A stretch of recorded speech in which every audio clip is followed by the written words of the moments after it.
श्री स्वामी समर्थ. माझ्या सगळ्या गोड यूट्यूब फॅमिलीचं माझ्या या यूट्यूब चॅनलमध्ये मी शर्मिला अगदी मनापासून स्वागत करते. आजचा दिवस तुम्हाला खूप छान जाओ आणि तुमच्या मनातील सगळ्या चांगल्या इच्छा पूर्ण हो ही स्वामी महाराजांच्या चरणी प्रार्थना करते आणि माझ्या या नवीन व्हिडिओला सुरुवात करते.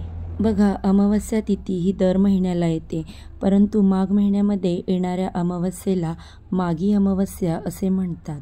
दर अमावस्येला आपल्या पितरांची पूजा करावी असे आपले शास्त्र सांगते.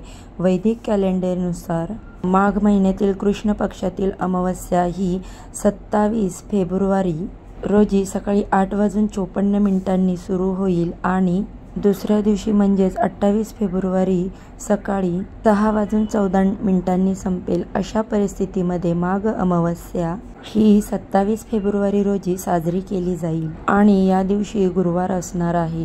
ज्या घरातील स्त्री हे उपाय आवर्जून करेल त्या घरामध्ये देवी लक्ष्मी अखंड वास करते.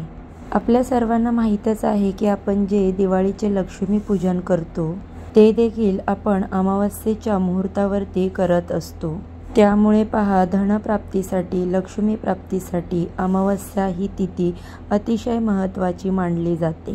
त्यामुळे जर तुम्हाला तुमच्या आयुष्यामध्ये आर्थिक अडचणींना सामोरे जावे लागत असेल, काहीतरी आर्थिक अडचणी येत असतील किंवा घरामध्ये आलेला पैसा टिकत नसेल, घराची भरभराटी होत नसेल, व्यवसायामध्ये अडचणी येत असतील, व्यवसाय व्यवस्थित चालत नाहीये, घरामध्ये हवा तसा पैसा येत नाही किंवा पैसा आला तरी देखील तो काही ना काही कारणाने बाहेर जात असेल, या सर्व कारणांमुळे समजते की देवी लक्ष्मी घरामध्ये स्थिर नाही. घरामध्ये लक्ष्मी नांदणे म्हणजेच केवळ पैसा नाही, तर घरामध्ये एक प्रकारची शांती, सुख, बुद्धी तसेच घरामध्ये प्रेम आणि एकोपा असणं महत्त्वाचं असतं. घरामध्ये एक प्रकारे आनंदाचे, एकात्मतेचे वातावरण असणं फार गरजेचे असते.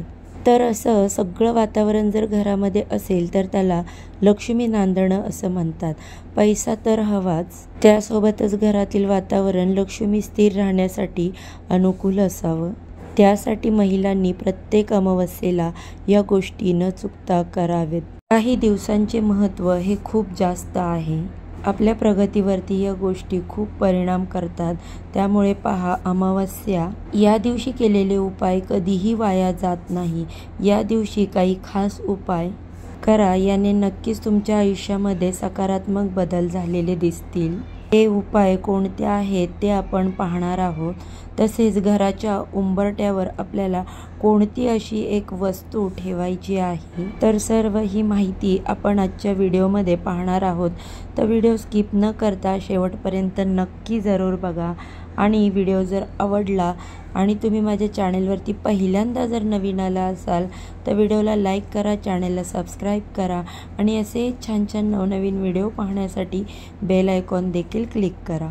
बघा, प्रत्येक अमावस्येला ही वस्तू आपल्याला आपल्या घराच्या उंबरट्याजवळ ठेवायची आहे. तसेच महिलांनी अमावस्येच्या दिवशी आवर्जून कुत्र्याला, कावळ्याला, गाईला घास द्यायचा आहे. पहा, आपण जेव्हा अशा या मुख्य प्राण्यांना अमावस्येच्या दिवशी खाऊ घालतो, आपले पित्र जे आहेत ते संतुष्ट होतात. पित्रांची सेवा करणे हे देखील खूप महत्त्वाचे मानले जाते.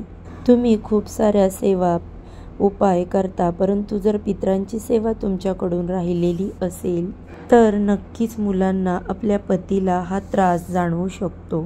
बघा, जर पित्रांची सेवा राहिली तर पित्र हे असंतुष्ट राहतात आणि आपल्याकडून पित्रांची सेवा राहिल्यामुळे जे काही पितृदोष आहेत ते आपल्या घराला लागतात आणि कोणतं शुभ कार्य असेल किंवा कोणतीही चांगली गोष्ट असेल तर ती आपल्या घरामध्ये होत नाही. त्यामुळे पित्रांची सेवा अमावस्येला अवश्य करावी, म्हणजेच कुत्र्याला, कावळ्याला, गाईला घास आवर्जून द्यावा. तर काय खाऊ घालायचे आहे? तुम्ही कुत्र्याला व कावळ्याला दही भात खाऊ घालू शकता.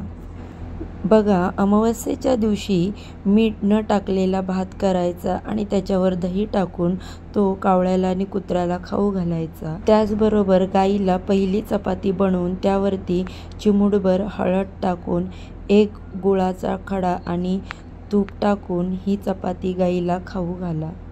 बघा, महिलांनी हे उपाय दर अमावस्येला करायला सुरुवात केली तर अनेक अडचणींमधून आपली सुटका होते.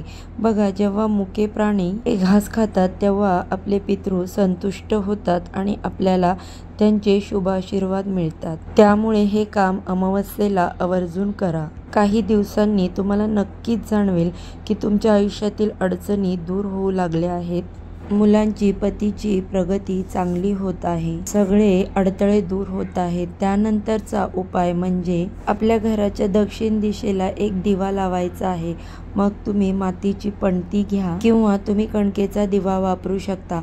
मातीची पणती घेतली तर प्रत्येक अमावस्येला तुम्ही तीच मातीची पणती वापरू शकता. आणि जर तुम्ही कणकेचा दिवा घेणार असाल तर प्रत्येक अमावस्येला तुम्हाला नवीन दिवा तयार करावा लागेल. आपल्या घरातील दक्षिणेकडे पितरांसाठी एक दिवा लावायचा आहे आणि हा दिवा लावताना त्या दिव्यामध्ये तुम्ही मोहरीचे तेल टाकू शकता किंवा तिळाचे तेल टाकले तरीही चालेल किंवा या दोन्हीपैकी कोणतेही तेल तुमच्या जवळ नसेल, तुम्ही जे दिव्याचं तेल वापरता ते तेल टाका आणि यामध्ये चिमूटभर काळे तीळ टाकायचे आहेत आणि कापसाची जोडवात करून घालायची आहे आणि हा दिवा प्रज्वलित करायचा आहे. त्यानंतर हा दिवा तुम्हाला घराच्या दक्षिण दिशेला ठेवायचा आहे आणि त्या दिव्याचं तोंड दक्षिणेकडे झालं पाहिजे अशा पद्धतीत तो लावायचा आहे. तो दिवा लावत असताना आपल्याला आपल्या पितरांचं स्मरण करायचं आहे आणि घरातील सर्वांनी त्या दिव्याला नमस्कार करायचा आहे.